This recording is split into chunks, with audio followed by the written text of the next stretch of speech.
Hello, bonjour, j'espère que vous allez bien. Moi, je vais super bien. Moi, je suis le docteur Sia Carlette pour ceux qui ne me connaissent pas. Et sur ma chaîne, on parle de santé, de plein d'autres choses. Donc, pour ceux qui me découvrent pour la première fois, n'hésitez pas à liker, à vous abonner et à partager si le contenu de la vidéo vous intéresse. Aujourd'hui, pour cette capsule de santé, nous allons parler d'une maladie dermatologique assez fréquente, je dirais même très fréquente, qui touche aussi bien les jeunes que les adultes. C'est une maladie de la peau qui a un impact psychologique important, surtout chez les adolescents, puisque c'est à cette période-là de la vie que généralement l'apparence compte le plus, à cette période de croissance qu'on est plus axé sur son physique, on se regarde le plus, on se mie le plus, on tient à ce que tout soit parfait. Sauf que c'est généralement à cette période que survient cette maladie qui est l'acné. Donc, c'est quoi l'acné? Quelles sont les causes, les symptômes et puis les traitements et les différents types d'acné? C'est ce dont on va parler aujourd'hui dans cette vidéo. N'hésitez pas à rester jusqu'à la fin. Alors, pour reprendre, il faut savoir que l'acné, c'est une maladie dermatologique causée par l'inflammation du follicule pilosébacé, qui est le plus souvent d'origine hormonale. Donc, c'est souvent un dysfonctionnement hormonal qui entraîne un excès de production de sébum, ce qui entraîne également, se manifeste donc par l'apparition des boutons au niveau de la peau. Quels sont donc les types d'acné? Il faut savoir qu'il y a plusieurs types d'acné. On a l'acné réactionnel. Je ne vais pas détailler tous les types d'acné, les différents détails parce que la vidéo sera très longue. Donc on fera ça dans une autre vidéo. Donc il faut savoir qu'il y a l'acné réactionnel. On a l'acné inflammatoire. Généralement les boutons sont rouges et très volumineux. Dans l'acné réactionnel, généralement la peau est luisante. Et puis on peut avoir des points noirs ou des points blancs. Donc les points blancs sont des boutons là qui ont le sébum à l'intérieur.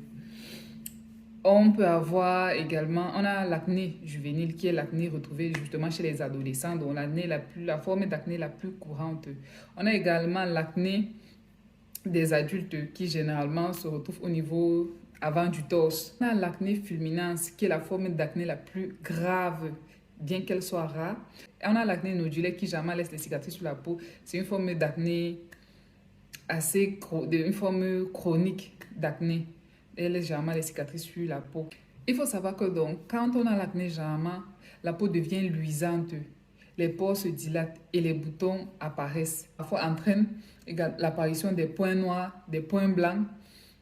Et l'acné touche généralement beaucoup plus le visage, donc les joues, le front, le cou, l'avant-thorax et parfois le dos. Donc, ce sont généralement les régions les plus ciblées par l'acné. Alors, qu'en est-il du traitement? Il faut savoir que pour le traitement de l'acné, bon, déjà pour prévenir ou bien pour traiter des formes débutantes d'acné, ce ne sera pas forcément un traitement parce que le traitement dépend bien sûr de la cause. Donc, généralement, il faut avoir une bonne routine de visage, de soins de visage. Évitez de tripoter les boutons. Moi qui vous parle là, je suis une championne de tripotage des boutons, mais j'ai compris. Et depuis que j'ai compris, j'ai décidé d'arrêter. Je pense que ma peau se porte mieux. Pour ceux qui me connaissent, ils savent que en général, j'ai beaucoup d'acné. Mais là, ça diminue. Donc, parce que j'ai décidé d'adopter une bonne routine de soins. Donc, je me démaquille le matin et le soir. J'évite de tripoter les boutons. J'évite de manger trop gras parce que déjà de nature j'ai une peau grasse. Donc, je réduis le gras dans mon alimentation. J'évite le gras dans mon alimentation. J'ai une serviette et un gant en coton.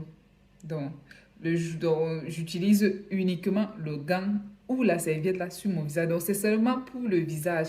Donc, j'évite de porter les germes sur d'autres parties de mon corps pour venir déposer sur le visage. Non. Donc, une bonne routine de soins. Routine de soins de visage en fonction du type de peau que vous avez. Si vous avez une peau grasse, une peau sèche, une peau à tendance acnéique, bref, en fonction de votre type de peau. En fonction de votre type de peau, privilégiez toujours des bons gestes. Oui, on appelle ça des bons gestes. Privilégiez les bons gestes. Et lorsque ça devient déjà grave, lorsque vous sentez que aux gestes habituels, les traitements que vous avez ne répondent pas, vaut mieux consulter un dermatologue ou un médecin esthétique pour éviter les problèmes graves après. Et puis, il faut utiliser des produits cosmétiques adaptés à votre type de peau. Il faut utiliser des produits cosmétiques en fonction de votre type de peau. Il y a des produits cosmétiques anti-taches, anti-boutons, des produits pour peau grasse, des produits pour peau sèche, des produits pour peau mixte. Donc, utilisez des produits adaptés à votre peau. Toujours utiliser un démaquillant, j'insiste dessus. Et tiens, j'allais oublier, utilisez des crèmes solaires. Indice de protection 50, c'est l'idéal pour peau noire. Donc, toujours utiliser des crèmes solaires. Les crèmes solaires, ce n'est pas seulement une affaire des blancs, c'est une affaire de tout le monde. Parce que quand le soleil là te touche, c'est toi-même qui comprends. Tu vas trouver des gens qui ont comment dire, une hyperpigmentation au niveau du visage, peut-être ici, là et tout. Parce que peut-être la personne utilise des produits qui ne sont pas adaptés à sa peau. Et en plus de ça, n'utilise pas des crèmes solaires. Utilisez les crèmes solaires, s'il vous plaît. Ça, ce n'est pas une affaire de blanc, c'est une affaire de tout le monde. C'est une affaire de protection de la peau. Voilà. Donc, voilà le peu que j'avais à dire sur l'acné, parce que l'acné, c'est un truc très vaste. On ne peut pas faire une simple vidéo seulement pour parler totalement de l'acné. C'est impossible. C'est un truc tellement vaste. Donc, je voulais juste faire un petit briefing comme ça sur l'acné. Et puis, si vous avez des questions, n'hésitez pas à poser en commentaire et je ferai peut-être des vidéos où je répondrai directement en commentaire. Et voilà, à très bientôt pour une prochaine vidéo. Donc, il y a certaines personnes qui pensent que l'acné est lié à un défaut d'hygiène. Non, l'acné n'est pas lié à un défaut d'hygiène. C'est un problème hormonal. Ce n'est jamais lié à un problème d'hygiène. C'est vrai qu'au niveau de la peau, on a des bactéries qui vivent sur notre peau. Et lorsqu'il y a défaillance du système, en cas de défaillance du système, par exemple, lors du stress, la fatigue, la pollution, parce que la pollution n'est pas bien pour la peau. C'est pour ça qu'il faut se nettoyer le visage matin, soit il faut se démaquiller matin, soit qu'on se soit maquillé ou pas, il faut se démaquiller. Donc, lorsqu'il y a, par exemple, pollution, fatigue, stress, tout ça, ça influe sur le métabolisme de la peau. Ce qui fait que la peau réagit en se défendant. Donc, les bactéries qui étaient sur la peau, qui étaient inoffensives pour la peau, peuvent devenir offensives pour la peau et infecter donc les boutons. C'est pour ça que parfois, on a des boutons surinfectés au niveau de la peau. Donc, il peut arriver qu'on ait des boutons surinfectés au niveau de la peau. Mais cela n'est pas forcément lié à un problème d'hygiène, non. Ce n'est pas ça. Donc, il faut arrêter cette pensée-là.